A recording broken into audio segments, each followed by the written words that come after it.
Hey, good morning. I think it's morning. Yeah, it's morning. Good morning. It's Tricia Robinson here. How are you doing? Listen, today I want to talk about the importance of struggle. So if you are struggling with anything in your life, this may be a good thing for you. So feel free to go ahead and join. Let me know where you're coming in from. And if you know anybody else who's struggling, feel free to share this out and let me help them too. So I'm going to give you a couple stories about struggle today and why I believe I needed to have these things happen to me in order to be better. So the first struggle, well, I've had many, but one of the struggles I want to share with you is when I was about, hey Smesby, thanks for joining. When I was about, I want to say 25 years old or so. I had been in corporate America a couple of years. Hey Christy, thanks for joining. I've been in corporate America a couple of years, and somebody said to me, "You'd be really great at this job. I want you to go for it." It was an audit staff thing. Hey Cindy, thanks for joining. So I went for it. I was excited. I got all these great recommendations. I went on this, I don't remember how long it was. It was at least 30 days, maybe longer, audition where I had to live and breathe audit staff for several weeks. And when I was with these people, even some people in the team were like, "Oh yeah, you were meant to do this." And the people I was working with were like, "Oh yeah, this is great for you." And the day came where I got my final review. And the woman's like, "This isn't a good fit for you." And I was totally crushed. I was like, she's like, "You can take the rest of the day off if you want." So I did, because I had been banking on this. It was something that everybody told me I should do, and I was crushed. I was so upset that I didn't get this job. So I was in Atlanta at the time, so I left the building, I took a walk, and there happened to be some woods, and I found a rock, and I sat and I cried, and I thought, what am I gonna do? I've been working towards this for so long, and everybody told me I could be successful at it, and here's this one person who had the power, and she told me she didn't want me. I thought, how could this person have that power? But that's the way the system worked. She was the manager. She was a couple years older than I was. She didn't think that I'd be a good fit. She was worried that I would quit. And honestly, what she said to me is, "You have too much confidence to be in it." Not arrogant. She didn't say I was arrogant, but she said, "You just feel too comfortable being with all of us." And I didn't know how to take that. My parents raised me to go in and be confident and know that I am meant to be there, that I don't have to be sorry or afraid for showing up and being part of something. So I realized, ooh, that really stinks. So I called up my boss, and he said, "Come on back, we'll get a great job for you." And it happened, and it did. And I later went on to meet several people who had joined the staff, and they basically said it wasn't all it was cracked up to be, plus they had to work 90+ hour weeks. And it was really just crazy intense. Well, luckily for me, I still got a high up in my career in corporate America. I ended up having my MBA paid for, which was pretty big. It was Carnegie Mellon, like a $90,000 education for free, except for my time and energy. I was still working and going to school at night. But that struggle, it was painful. And when I was going through it, it really sucked. I didn't want to go through it. But I needed to go through that because it made me realize just because I wanted something didn't mean that it was what I should be doing.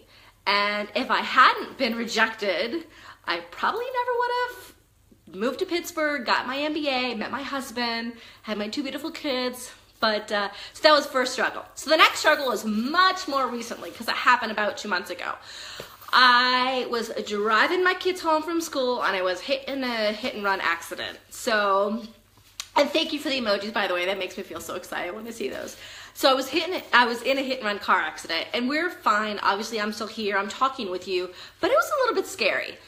And at first I thought, I'm fine, nothing's wrong. And then I realized my back was bothering me, my neck was bothering me, and my arm was going numb. And for those of you who know me, I've had a significant amount of surgeries for my hands because of numbness. So I was freaking out. So I decided I'd make an appointment with my hand surgeon, and then I decided, well, let me find a chiropractor. So I made an appointment with a chiropractor, great guy, and basically he said, "Listen, your arm is going numb because of your car accident. So why don't we focus on your spine first, and then if you're still having problems, you can go talk to your hand surgeon." Great, so I did that. part of this car accident was before he would do any work on me, he wanted to make sure that I didn't have any like really bad damage, and he didn't want to do something that would hurt me. So I had to go get X-rays done. And he had them X-ray literally from here to my butt. I don't know how many X-rays it was a ton. And when we came for my next appointment, he showed me all my X-rays and he asked me some questions. Hey, did you have a previous injury? This, that, whatever. And then he said, you know, your spine does something kind of weird. It curves the wrong way. So let me show you about my curve. My spine is curving the wrong way. So apparently I'm a turtleneck. Da-da! Not where you're supposed to be. So your curve is supposed to spine the other way. Your spine is supposed to curve the other way. Sorry about that anyway. So I went, oh, okay, what are we gonna do about it? And he knew in the back of my mind, I was thinking, insurance isn't gonna pay for this because it was the Geico who's paying for me to get taken care of because of the car accident. And clearly the car accident didn't cause my turtleneck. But he said, no, you're valid. You're supposed to be here. Like, you were in a car accident. You have whiplash. Here's what's happened to you. I'm going to help you there. But, oh, by the way, while I'm fixing you from the car accident, I can also help you with the curvature of your spine so that you have less other problems. It's like, yeah, because before the car accident, I didn't have pain. I wasn't having problems. I only saw him because I was in the car accident. So what he has me doing now, so the struggle sucked. I did not like having the car accident. I did not like feeling violated, like somebody hit me and just kept going. I had my 2 kids in the car, by the way. It was a hassle. Geico actually did a great job handling me, thankfully.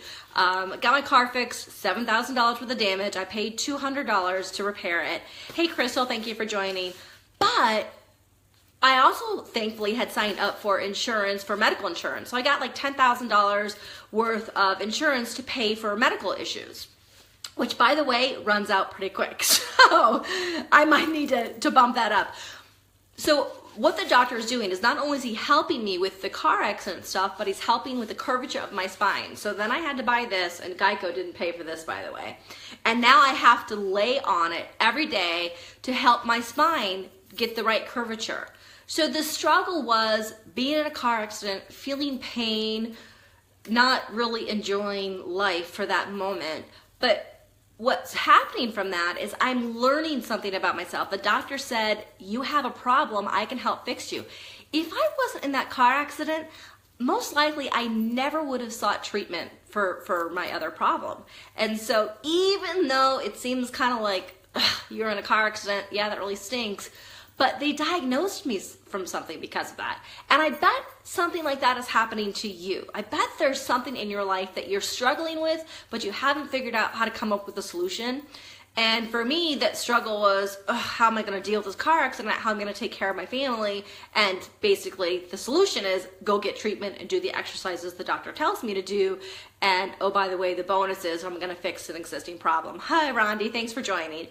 So, hey, Leslie, thanks for joining. So, if you are struggling with something, I'm here to tell you, you're meant to struggle. If everything was easy street, you wouldn't be getting any better. You're supposed to go through the struggles so that you come out the other side. The weak people see the struggle, they see the hill they're supposed to climb, and they're like, I can't do this is too hard, and they quit. Don't quit. Keep going. That's what it's all about. You can't just stop because stuff got hard. If you really want something, even though you're struggling, figure out a solution. If you can't figure out that solution, find a mentor, find a coach, find somebody to help you through that. But you are going to struggle if you're going to make it to the top. Part of what I'm doing in this industry with network marketing is I'm failing forward. I make mistakes, I get up, I seek counsel, I keep going. I read a book, I learn some skills, I keep going. Because if I just stopped every time I failed, what am I teaching my little girls? I keep telling them all the time, keep trying, do it again, keep trying, do it again. No matter what it is. We played badminton the other day, whether it's swimming or diving or anything else. You have to keep going. The struggle is meant for you to be a better you. So embrace the struggle. And if you found any value in this, please make sure you give me likes, loves, hearts, whatever, and share this to anybody else in your life who you think might be struggling. Thank you and have a great rest of your day.